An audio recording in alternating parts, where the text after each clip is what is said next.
Bonsoir tout le monde, bienvenue. Alors, content de vous retrouver. Et puis, bon, ce soir, on va avoir une présentation spéciale de Vinena, qu'on est très heureux d'accueillir, qui vient d'un pays chaud. C'est la raison pour laquelle il fait très chaud ce soir. En venant ici, je pense que, qu'est-ce que vous voulez, c'est la loi de l'énergie. Elle amène une partie de l'Inde avec elle, qui est aussi dans des grandes chaleurs. Donc, mais elle a un air climatisé intérieur. Donc, je sais que c'est encore tolérable, c'est bien. Je pense que vous n'êtes pas trop. Non, ça va. L'air climatisé ne fonctionne pas, mais c'est juste pour nous permettre de déclencher l'air climatisé intérieur. Et comment garder l'esprit frais et rafraîchir les autres. Je pense que ça va être un peu ce qu'on va trouver sur le chemin de l'espoir ce soir. Vinena habite en ce moment à Ahmedabad, une ville en Inde. Dans l'état du Gujarat, c'est ça? C'est dans le Gujarat, pas loin du Rajasthan, là où se trouve le siège social des Brahmakumaris. Vinena est tombée dans la potion magique Brahmakumaris très jeune. Ça arrive même à des Gaulois ou à des Indiens, c'est pareil. Et elle a commencé, je ne dirais pas à quel âge, parce que c'était il y a 40 ans. Et vu qu'elle a encore l'air de 20 ans, vous ne pourrez pas faire le calcul. C'est très bizarre comme calcul. Mais il y a longtemps, elle a commencer ce chemin. Et je pense que le chemin de sa vie peut aussi être le chemin de l'espoir, puisqu'on découvre tellement de choses sur un chemin spirituel, plus que ce qu'on imaginait bien souvent. Et Vinena a eu beaucoup d'activités à Madagascar. Elle est aussi originaire de Madagascar, donc elle a été une des premières à comprendre toute cette philosophie Brahmakumaris et l'importer ou l'exporter à Madagascar, créer des centres là-bas, lancer un petit peu l'établissement des Brahmakumaris à Madagascar, et ensuite retourner en Inde. Et on a la chance, quand on va à Madhuban, au siège social donc, des Brahmakumaris, on fait nous un petit saut à Ahmedabad, puis des fois on voit Vinena qui est là, qui nous accueille entre Montréal et Madhuban. Alors, Vinena, bienvenue encore une fois, vous l'avez peut-être déjà rencontré, viens nous... On va passer la soirée ensemble, il y aura une méditation à la fin, et je pense que plusieurs d'entre vous l'ont peut-être déjà entendu en conférence il y a quelques mercredis en ligne, et les conférences bien sûr sont disponibles ensuite en ligne. On salue d'ailleurs ceux qui sont en ligne maintenant et qui regarderont plus tard un peu partout au monde. Donc tu parles au monde entier, il y a à peu près des codes d'écoute de 3 milliards de personnes, plus ou moins à peu près, hein, les âmes qui écoutent, c'est ça. Je pense que c'est dur avec YouTube de calculer exactement, mais j'évalue à 3 milliards le nombre de personnes qui vont écouter. Donc pas de stress, c'est très, très léger, très simple. Le thème, c'est sur le chemin de l'espoir. Vinena a eu cette grande spécialité de garder cette jeunesse avec elle précieusement et de nous l'offrir. Et j'entends par là le fait que des fois, on a des regards qui perdent l'espoir. En vieillissant, des fois, c'est ce qui nous arrive, c'est qu'on est un peu bombardé par tellement de choses de la vie qu'on se demande où est l'espoir. Mais quand on a un cœur jeune, quand on a un esprit jeune, quand on a une vision qui reste jeune, je pense que l'espoir fait partie de l'avenir. Et je pense que c'est ce que tu offres naturellement. Alors, bienvenue encore à nos conférences du mercredi soir. Et puis, à toi la parole donc, pour le chemin de l'espoir.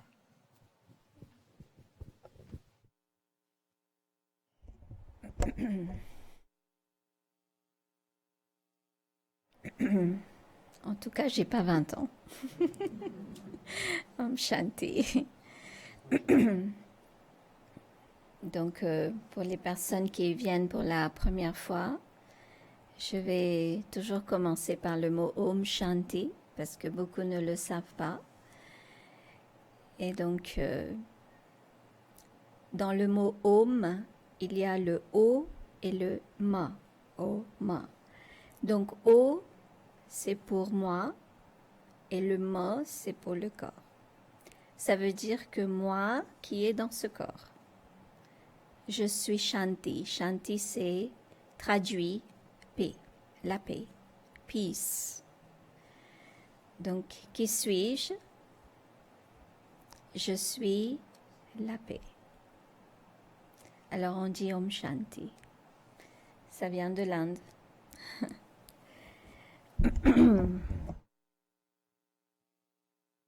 Aujourd'hui, donc, on va parler sur le chemin de l'espoir. Je vais commencer par une histoire. Donc, il s'agit de cet individu qui appartient à la cour du roi Akbar. Vous avez peut-être entendu parler du roi Akbar, qui a été un des rois mougouls en Inde pendant un grand laps de temps. Et il avait un conseiller qui s'appelait Birbal. Et Birbal était vraiment très intelligent. Et Birbal, il disait tout le temps à tout le monde, à qui il rencontrait, que tout ce que Dieu fait, c'est toujours pour le bien. Alors, dans cette cour, il y avait beaucoup qui le contraient à chaque fois, et notamment cet individu qui voulait absolument contrer Birbal et le faire comprendre que tu n'avais pas raison et que Dieu ne faisait pas toujours tout bien. Alors un jour, il était en train de couper de l'herbe pour donner à ses vaches, ses moutons et tout ça, et il s'est coupé le petit doigt. Alors il est venu à la cour d'Akbar et il a raconté à tout le monde que, vous voyez, mon doigt est coupé alors que j'étais en train de faire du bien. Alors, comment on peut dire que Dieu veut que tout soit toujours bien? J'y crois pas du tout. Et entre-temps, Akbar était là et il a entendu ça. Et quand il l'a entendu, il a appelé Birbal. Et il a dit à Birbal, moi aussi je crois que tu n'as pas raison. Parce que Dieu ne peut pas faire que du bien. Alors Birbal a dit ok. Il s'est tu 2-3 minutes. Et puis il a dit, mais moi j'y crois fort. Alors le roi Akbar a dit, ben prouve-le. Birbal a répondu, le temps le prouvera. Okay. Bon, tout s'est calmé. 3 mois après, celui qui s'était coupé le petit doigt était parti en chasse dans la jungle.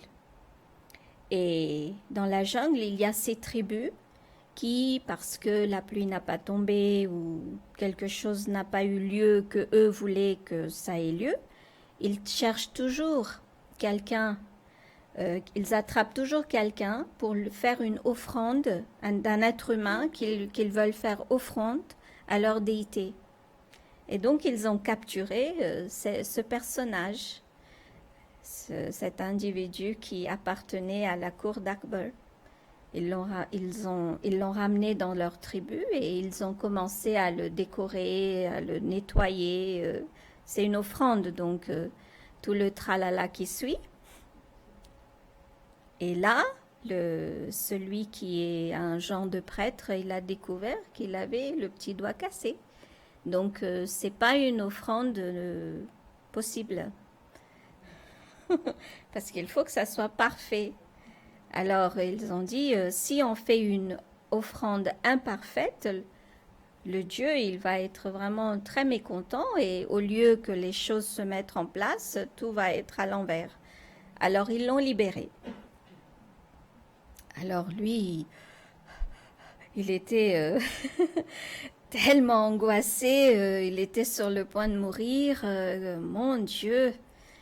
Et il est venu à la cour d'Akbar. Il a rencontré Birbal et devant Birbal, il s'est mis à genoux et il a commencé à pleurer. Et entre-temps, Akbar est entré. Et Akbar s'est étonné, et comment est-ce que lui qui était contre Birbal, tout à coup, il se met à genoux devant lui et commence à pleurer de cette façon-là. Et c'est là qu'il lui a raconté l'histoire.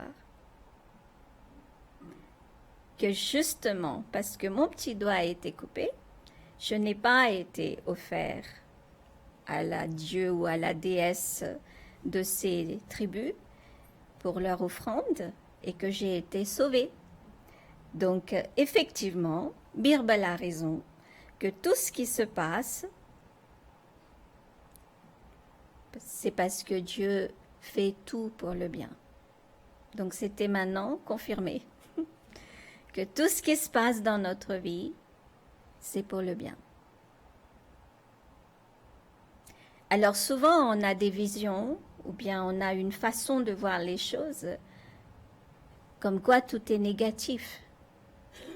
Il y a des incidents comme ça où on a une approche très négative devant cet incident. Et on se dit, mais pourquoi Dieu fait ça? Pourquoi Dieu a voulu que ça soit comme ça? Mais il y a toujours une réponse positive derrière. Et c'est ça le chemin de l'espoir. Parce qu'il faut toujours avoir confiance en Dieu. Dieu, ici on l'appelle Baba, Papa, Baba. Il est notre Père. Aucun parent ne voudrait que leurs enfants soient malheureux. Mais juste pour leur donner une leçon, quelquefois ils donnent des petits trucs pour nous réveiller. Parce qu'il y a quelque chose de grand qui va avoir lieu, mais pour nous réveiller, ils nous donnent des petits trucs pour qu'on se réveille et qu'on commence à marcher sur le bon chemin. Et c'est cette histoire-là que je vais vous raconter. Parce que nous avons deux chemins. L'espoir est divisé en deux chemins. Un chemin, c'est celui qui va nous mener vers la paix, et un autre chemin, c'est celui qui va nous mener vers le bonheur. C'est à nous de choisir lequel on veut, mais pour cela, il faut que je vous raconte comment ça va se passer. Alors, regardons notre monde d'aujourd'hui.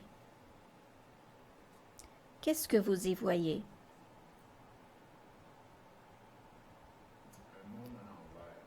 Non, je suis tout à fait d'accord. Vous voulez qu'on passe, vous voulez peut-être le dire dans un micro? Non, oui, micro. Pour nos autres personnes. Ceux qui ne veulent pas, c'est bon, hein, mais ceux qui veulent. Alors, le monde à l'envers. Allez dans plus de détails, ça va être tellement bien. Comment voyez-vous notre monde d'aujourd'hui? Qu'est-ce qu'il y a? C'est un monde stressé, très agité, très violent, bruyant, en grande souffrance. Pourquoi?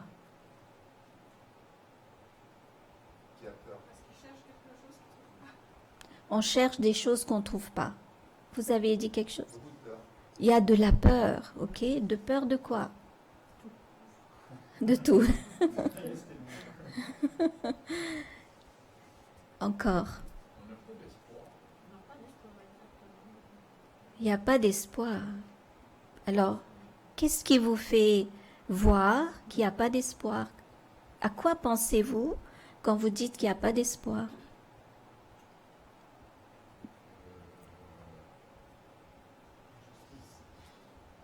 Il n'y a pas de justice. Le monde pense à aujourd'hui, puis ils ne réussissent pas à penser à une semaine en avant. Pour eux, une semaine, c'est l'éternité. Ok.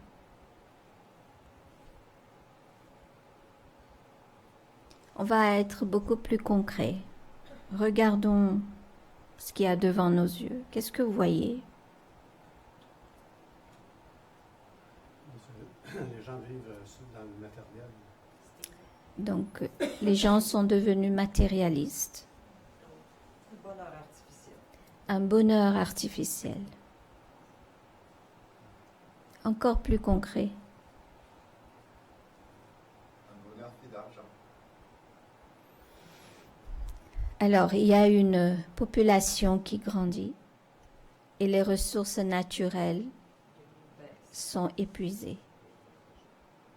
Alors, maintenant, vous avez une idée de quoi je parle. Alors, continuez. Donnez-moi vos opinions. Le monde est pollué, donc la pollution augmente. La pauvreté augmente de l'âme et de l'esprit, enfin de l'âme et même physiquement. On est à la fin du monde, là. C'est vrai, c'est vrai. Donc c'est la fin. Vous en êtes conscient qu'on va vers la fin?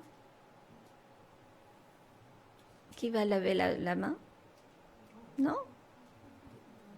Non? Non, pas encore? Pas encore. Ok. Oui, le changement, c'est de ça que je vais parler. Mais là, tout de suite, vous voyez qu'on va vers la fin. Oui. Alors, on lève la main pour que je sache. On court vers la fin. Non? Pas vers la fin encore? Ok. Alors, nous avons devant nous 3 choses qui nous montrent qu'on va vers la fin. D'accord? La première chose, c'est les créations des bombes atomiques. Et nous savons tous qu'on ne peut plus les désarmer. Ils vont, de n'importe quelle façon, exploser. N'est-ce pas? La deuxième chose, parce que l'écologie planétaire est complètement déséquilibrée, les calamités naturelles ont déjà commencé. Et ça, personne ne peut arrêter. Un mot qu'on n'avait jamais entendu, tsunami. Vous aviez entendu ce mot-là? Moi, j'avais jamais entendu. Il est là. Alors, qu'est-ce qui s'est passé? On a la Terre, il y a l'axe, d'accord? Le pôle Nord, le pôle Sud, et au milieu, il y a l'équateur. Alors, l'axe de la Terre, il est en train de pivoter. Il est en train d'aller vers l'équateur. C'est pour ça qu'on parle de global warming. Alors, quand une chose ne reste pas à sa place et qu'elle fait des choses qui ne sont pas du tout naturelles, qui ne correspondent absolument pas à la vie sur Terre, vous pouvez un petit peu visualiser qu'est-ce qui peut se passer. Donc, on a la montée des eaux et toutes les choses qui sont en train de se dérouler.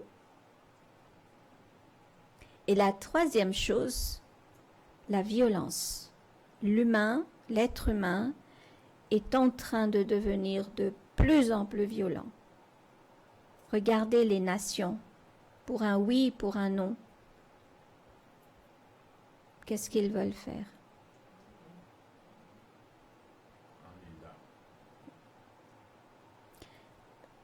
Toutes ces choses-là se passent différemment.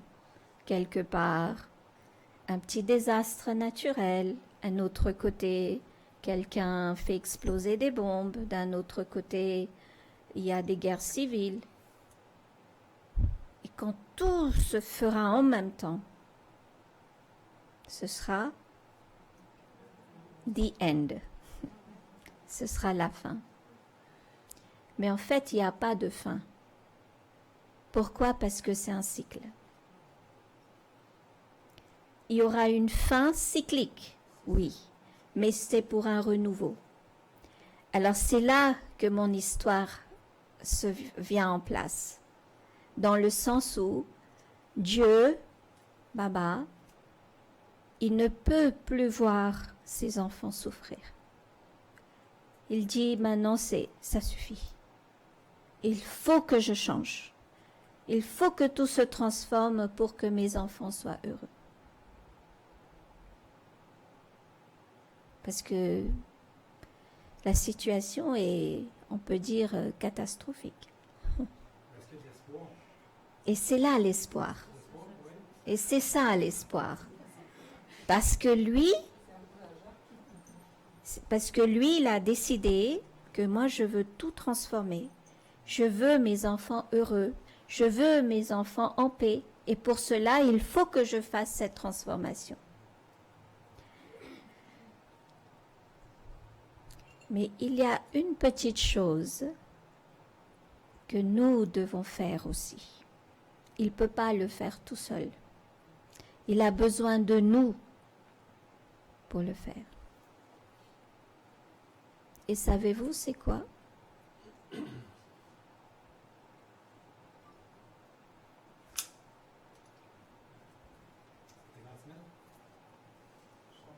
Transmettre le message et je dirais le rôle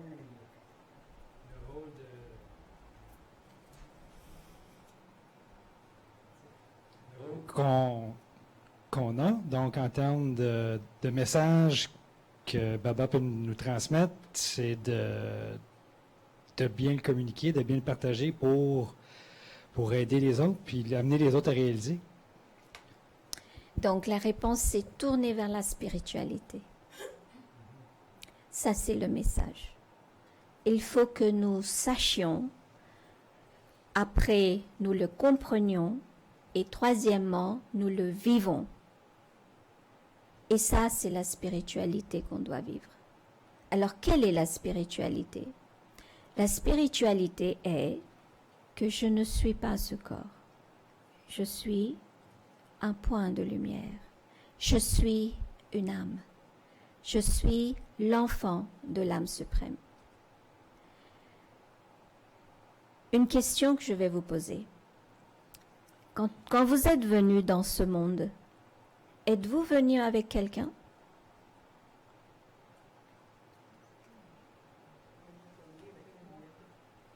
Moi, je dirais oui avec un guide.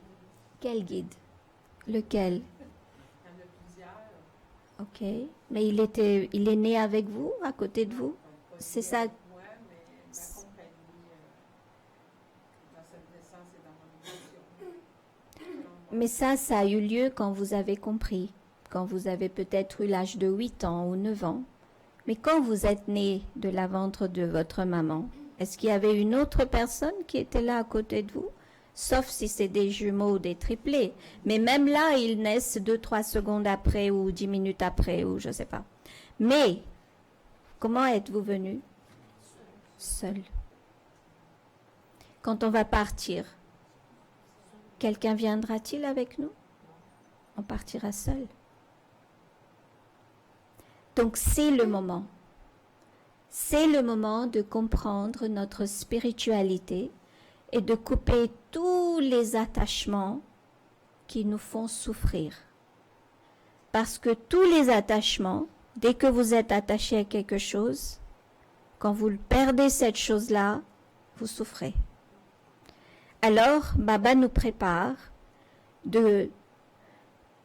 ça ne veut pas dire qu'on doit les quitter et partir vivre dans la jungle. C'est pas ce que j'essaie de vous dire. Ce que j'essaie de vous dire, c'est que à partir de la notion de moi, je suis une âme, je dois avoir de l'amour pour tout le monde, mais pas de l'attachement.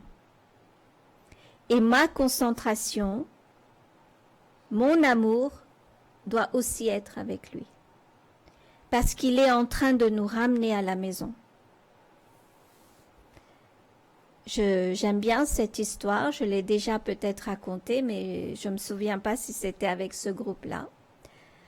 Des parents, ils ont des enfants.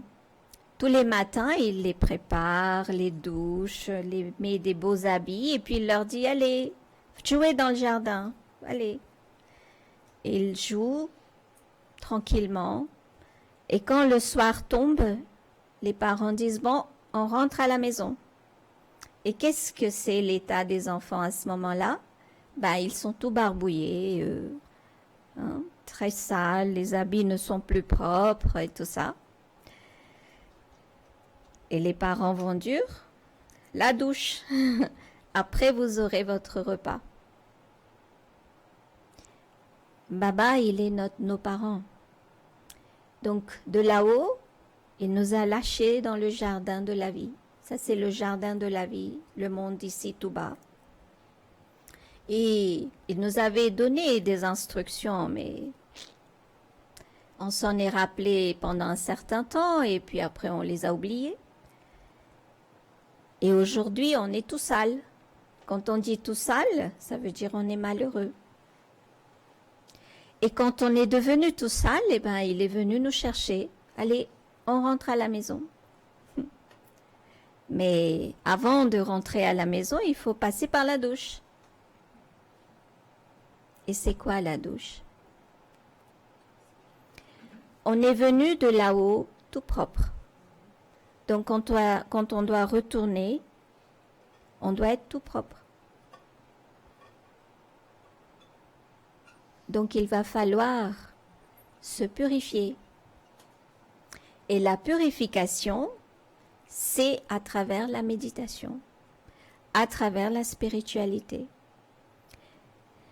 Je me détache de mon physique, je me concentre sur moi qui est un point de lumière, et je pense à l'être spirituel qui est mon Père. Et lui, il est comme un soleil.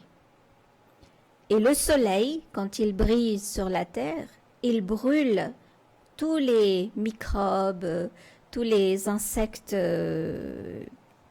tous les cellules, n'est-ce pas? Enfin, vous avez compris ce que j'essaie de dire. Alors lui, il fait pareil, mais seulement il le fait spirituellement. Spirituellement voulant dire que si j'ai de l'ego, j'ai de la colère, j'ai de l'avidité, j'ai de la vengeance, et il y a toute une liste. Vous les connaissez tous parce que nous tous, on ne les aime pas. Mais on les a quand même. Mais on ne les aime pas.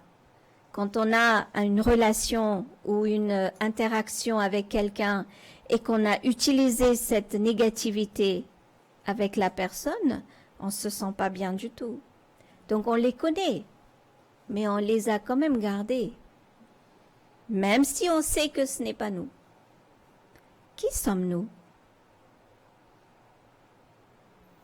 Alors si j'arrive à comprendre qui je suis, je serai capable d'enlever toutes ces négativités. Donc, on les appelle des saletés, parce qu'on doit se purifier dans le sens être propre. Donc, on va enlever toutes ces saletés, on va se doucher, et de ce fait, on pourra rentrer à la maison. Alors, je suis un petit point de lumière, mais j'aimerais bien prendre l'exemple de cette bague qui a un petit diamant là. Vous pouvez? Le petit diamant de la bague. Même ça, c'est trop grand. Prenez le diamant comme ça, mais encore en plus petit, le plus petit que vous pouvez mettre ici, en tant que visualisation, en tant qu'image. Vous l'avez mis? Mettez-le. Et regardez-vous. Regardez-vous, comment vous êtes beau. Comment je suis belle. Le diamant, il est tellement joli. Je suis son enfant, donc c'est normal que je sois jolie. Mais ce diamant, il a beaucoup de traces, des taches. Taches de colère, taches, vous voyez? Petit tache. Donc, il va falloir le polir. Et comment peut-on le polir? On peut le polir qu'avec la spiritualité. On peut le polir qu'avec les paroles de Baba.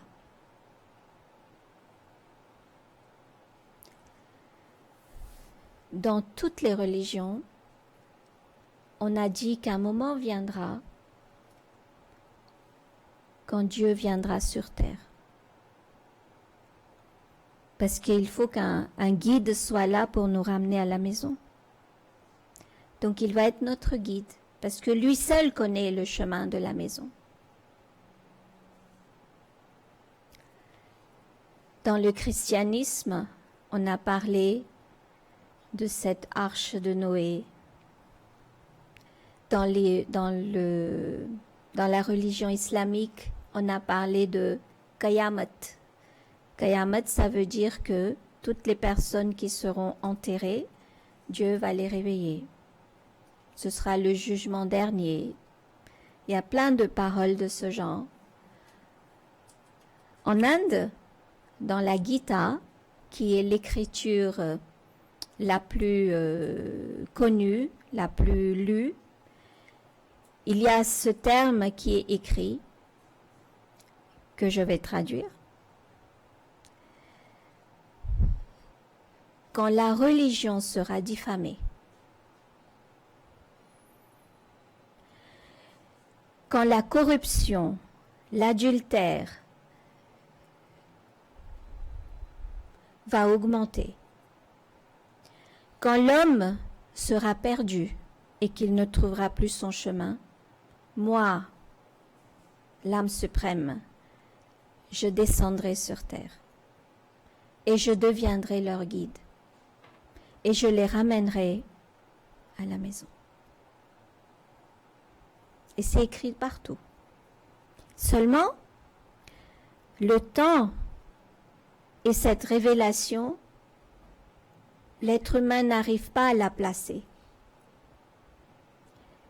Mais nous, on doit maintenant pouvoir la placer. Parce qu'on vient de voir que le cycle, il est en train de vraiment vers la catastrophe. Tout est prêt. Tous les instruments pour la destruction du monde présents sont prêts. Une chose, la religion est diffamée. Et vous le savez tous. Donc, la corruption, l'adultération, la pédophilie, on a toute une liste. Tout est là devant nos yeux. Et Dieu aussi est là. Il est là. Il est devant nous. Il est entré dans un corps humain. Pourquoi dans un corps humain? Regardez les parents. Supposons que mon père, il a fait des études de PhD, extrêmement scientifique, le top des tops. Quand il va avoir un enfant, comment il va lui parler? De quelle façon vous parlez à votre enfant, Jonathan?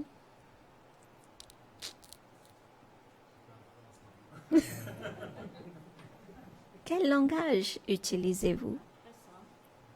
Est-ce que tout ce que vous avez appris va servir? Vous allez être obligé de parler son langage. Sinon, il ne comprendra rien. Alors, Baba, il a fait la même chose. Il est entré dans un corps humain pour pouvoir nous parler notre langage, pour qu'on comprenne ce qu'il a à nous dire. Sinon, comment on comprendrait? Il y a des gens qui disent que le sanskrit, c'est le plus grand, et c'est en sanskrit que Dieu peut parler. Moi, j'y comprends rien. Le sanskrit, moi, je comprends pas. Mais je comprends la langue que lui a utilisée. Donc, Baba, il va parler la langue que moi je comprends pour nous permettre de faire ce qu'il nous dit, pour qu'on puisse faire cette douche, on puisse avoir cette douche et enlever toute cette saleté. Et comme ça, il peut nous ramener à la maison. Parce que je suis descendue pure, il faut que je remonte pure. Donc il y a une petite part du travail que moi aussi je dois faire.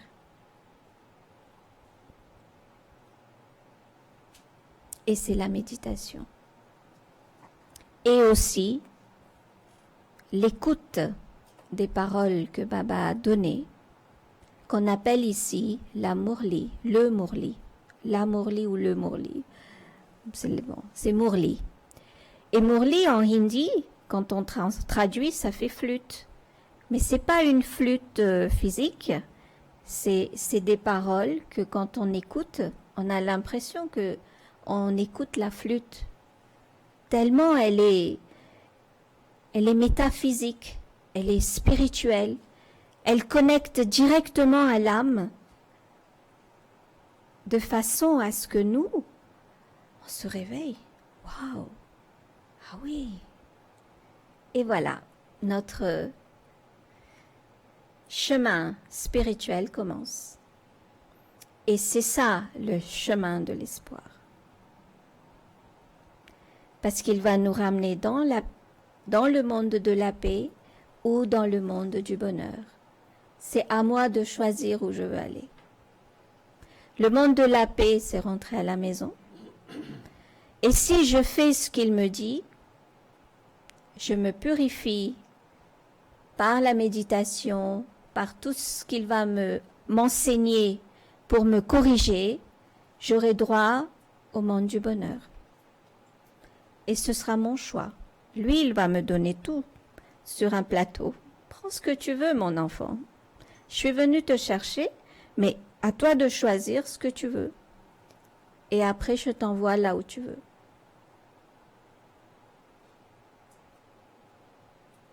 Est-ce qu'il est possible d'avoir les deux? La paix et le bonheur? Bien sûr, parce que dans le bonheur, il y a la paix intégrée. Voilà. Donc,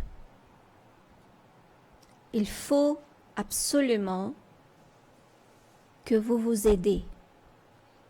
Aide-toi et il t'aidera.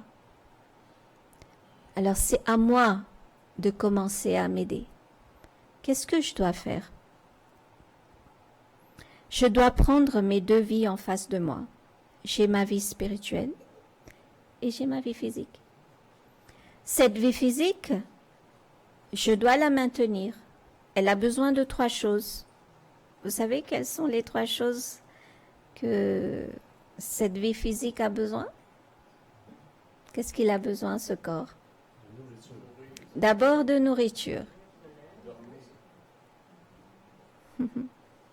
Quoi d'autre? Oui, d'accord. Tout ça, ça fait partie de nourriture. Ok.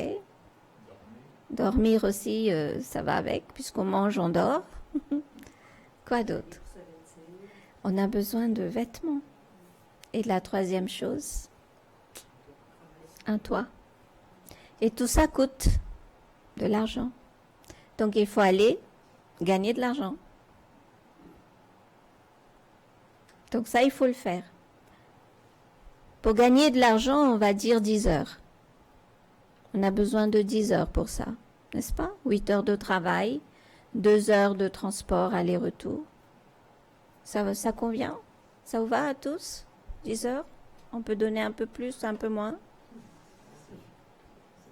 Dans 24 heures, on donne 10 heures à ce corps juste pour gagner notre nourriture, gagner nos habits et gagner un toit.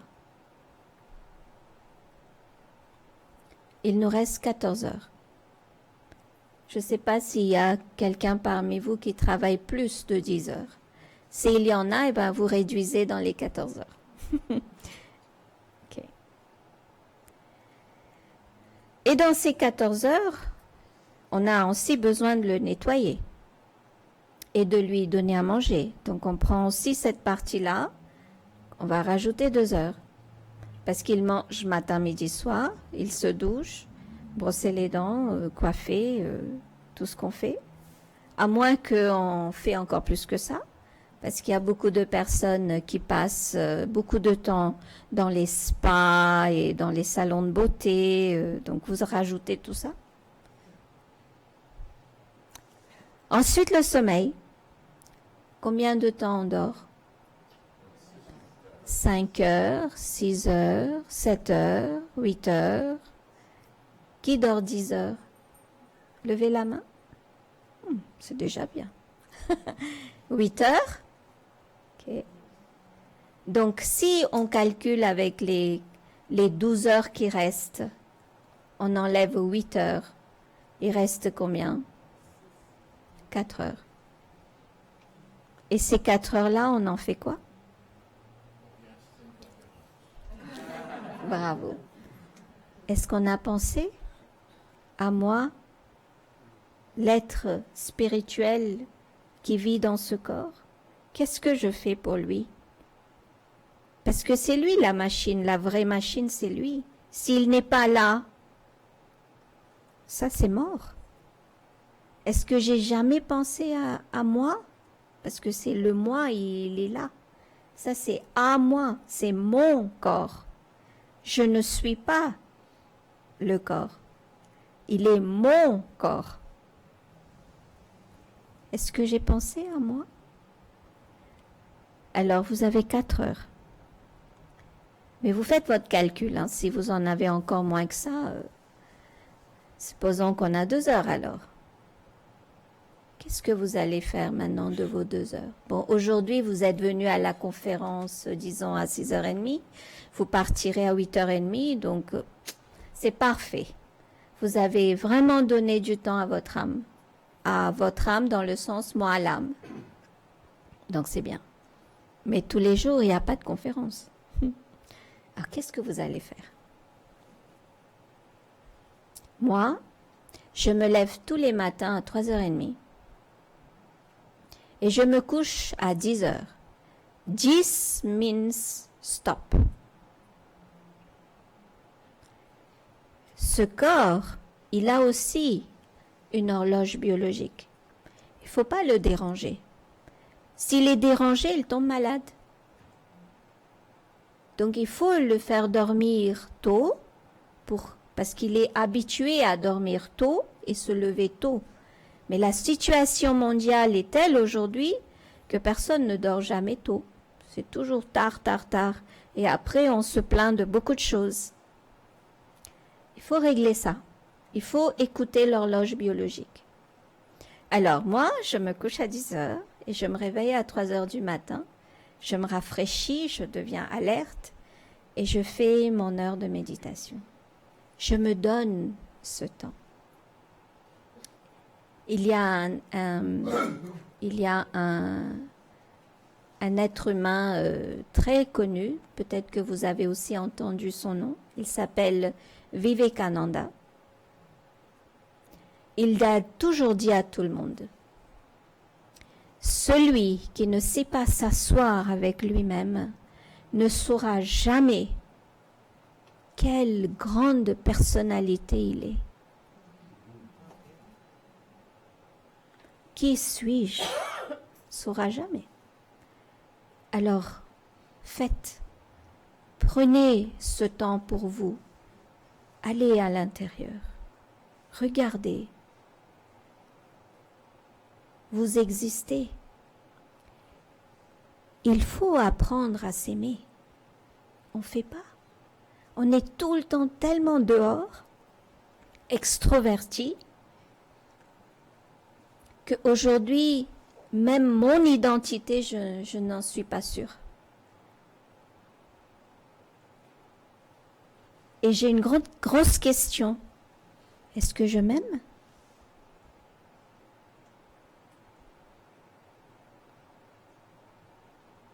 Moi, j'ai vu que je me fuyais. Tout le temps, je me fuyais. Dès qu'on me disait de m'asseoir 2 minutes, j'étais tellement agitée, je ne pouvais pas. Je me fuyais. Pourquoi je me fuyais? Parce que je ne voyais que des choses que j'aime pas. Le moment est venu, vous vous asseyez avec vous, acceptez qui vous êtes.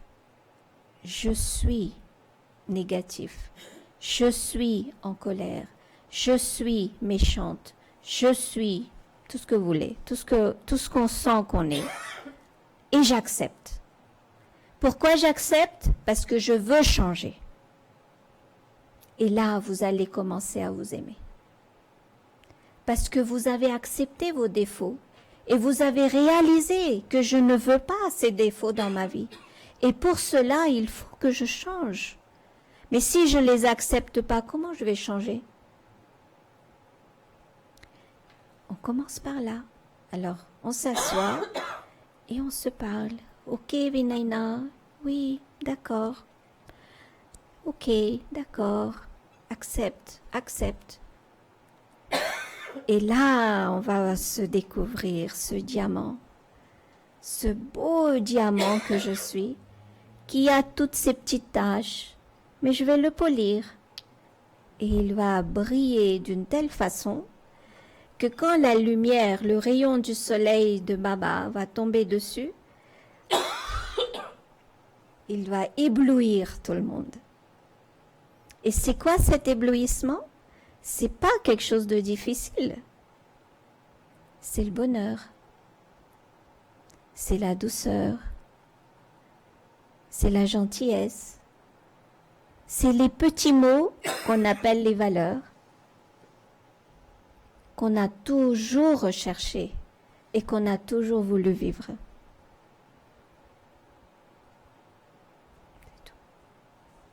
C'est tout ce que Baba demande. Aide-toi, regarde-toi, aime-toi et commence ton travail à toi. Et toutes les portes s'ouvriront. Et tu seras jamais malheureux, tu seras jamais agité, tu sauras ce qu'il faut faire, quand il faut faire, comment il faut faire, et tu marcheras toujours vers l'avant. Qu'est-ce qu'il peut y avoir de plus beau? Vous êtes d'accord avec moi? Voilà, c'est ça le chemin de l'espoir. Quand on voit que tout est désespoir, moi je connais le chemin de l'espoir. C'est la spiritualité. Et dans cette spiritualité, c'est je rentre en moi. J'arrête de regarder les autres. Je me regarde. Et ma vie va changer.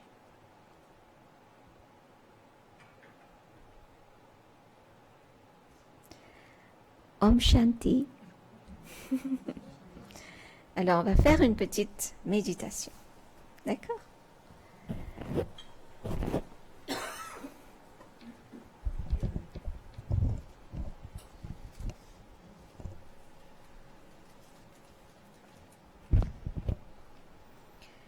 Alors, installez-vous confortablement, complètement relâchés, tous les organes du corps, les muscles, complètement relâchés.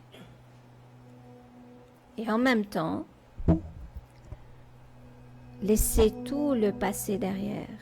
Ne pensez plus à rien du passé.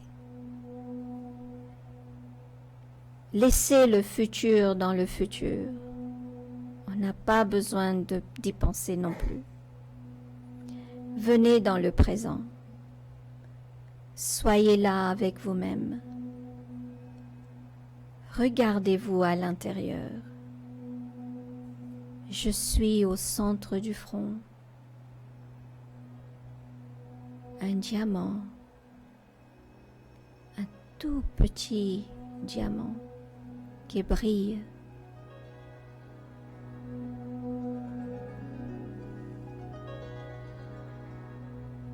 Je suis tellement pure.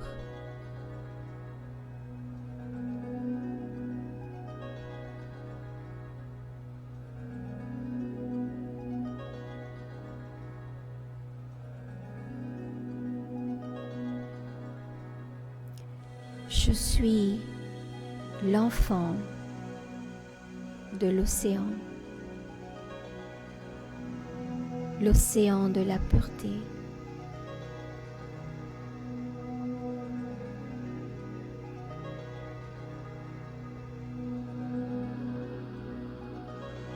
Mon père, il est comme le soleil. Le soleil de la pureté.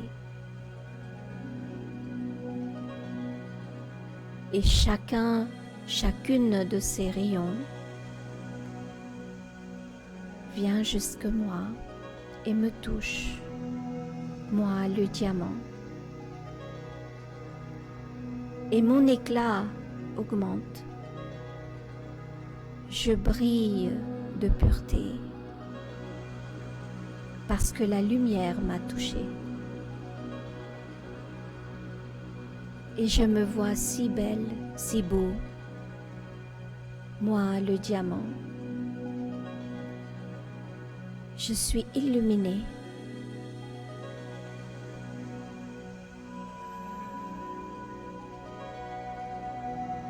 Et je regarde mon père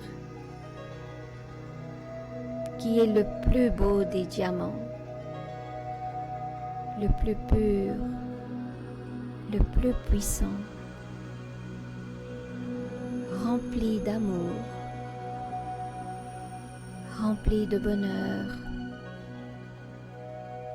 rempli de paix.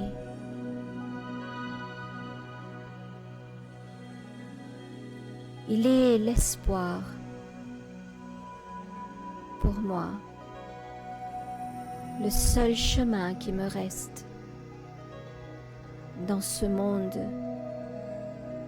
complètement détruit, où tout le monde a perdu leur chemin. Et Baba,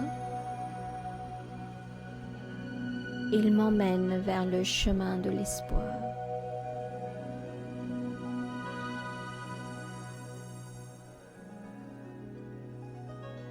Merci, Baba.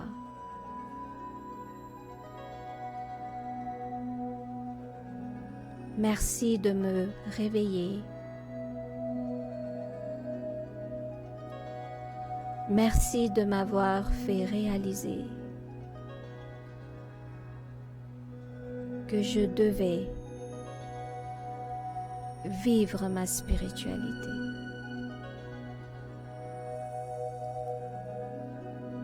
Je suis un point de lumière. Je suis une âme. Je suis ton enfant.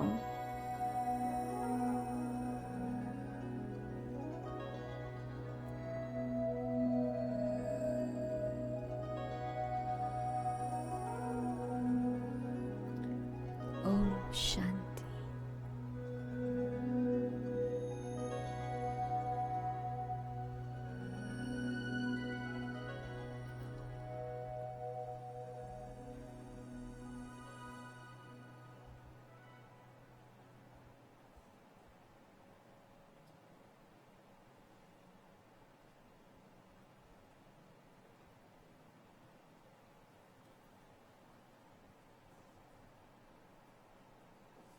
Alors merci, merci Vinena. Et puis je pense que chacun apporte son parfum personnel et chacun a sa façon de suivre son chemin aussi. Et c'est toujours intéressant de voir comment chacun décrit ce qu'il voit sur son chemin, puisqu'on est parfois sur le même chemin mais sans voir la même chose. Alors c'est bien de voir comment chacun d'entre nous a une façon personnelle aussi de cheminer, d'évoluer.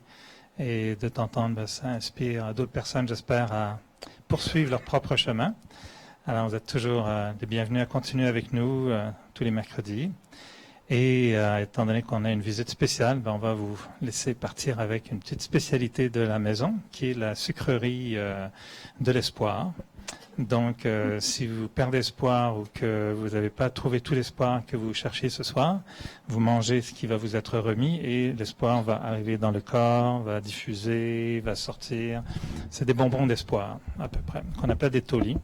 Alors, comme ça, Vinena va pouvoir vous le remettre. Ça ressemble un peu à la communion, mais c'est une autre forme. C'est mieux qu'une hostie, ça colle pas au palais, c'est très bon. Et vous pouvez vraiment l'apprécier, c'est sucré, donc c'est agréable. Mais le concept est un peu le même, l'idée de communier entre nous, d'être ensemble, d'avoir la chance d'échanger. Vinena va retourner, donc, bien, elle va passer par la France, mais après elle va retourner en Inde, donc samedi. Donc elle a passé 2 mois ici à Montréal avec nous. Elle était très très active. Je pense que vraiment, on l'a bien occupée matin, midi et soir. Elle a été dans des temples, elle a été chez des individus, elle a donné des conférences à gauche, à droite, fait des rencontres personnelles. Elle a médité longtemps dans la chambre de méditation ici. Elle a cuisiné, elle nous a divertis, elle nous a raconté plein d'histoires. Alors les rois Berman, enfin tous ces noms. Prochaine fois, essaye l'histoire, mais utilise Pierre et Jean. Là, on va se souvenir de qui. Mais bon, et la saveur au piment était très agréable aussi, donc on a apprécié. Alors, merci donc pour ces soirées qu'on a passées ensemble et ces 2 mois à Montréal. Donc, départ samedi, mais des saveurs qui vont rester avec nous encore bien longtemps. Alors, merci d'être venu ce soir. Et puis, donc, un par un, vous pouvez venir prendre une petite sucrerie et échanger regard et sourire dans la tradition qu'on a de remettre les tauliers en fin de journée. Alors, je vais rajouter quelque chose. Ah, très bien. Tous les mardis, Frère Eric donne de très très belles morlies. Il explique les morlies. Et je vous y invite.